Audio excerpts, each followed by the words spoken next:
Hi, today I'll teach you relative compound pronouns and possessive pronouns. Relative compound pronouns. What are relative compound pronouns?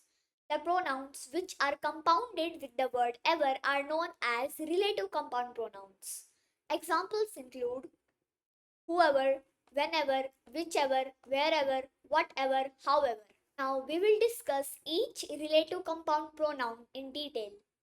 Whoever, it means no matter who the person is. Example, whoever speaks the best wins the first prize. Whichever, it means no matter which it is. Example, I shall give you whichever you like. Whatever, it means no matter what it is. Example, I don't want to hear whatever explanation you give me. Whenever, it means no matter when it is. Example, whenever I see Madhuri, I feel very happy. Wherever, it means no matter where it is. Example, I shall never forget you wherever I go. Now we will discuss possessive pronouns. What are possessive pronouns?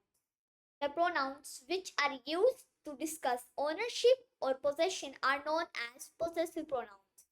Examples include mine, his, theirs, ours, yours, hers, its.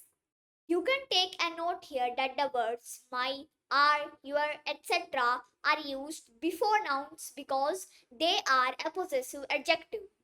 And the words mine, ours, his, etc. are used after nouns because they are possessive pronouns. Here, example of possessive adjective.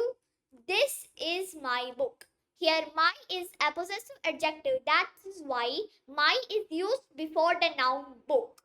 Now, an example of possessive pronoun. This book is mine.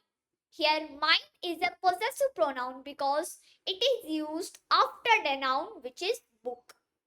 Now, we have completed all types of pronouns. In next video, we will discuss the pronoun it and its usage. Till then, bye bye. Thanks for watching.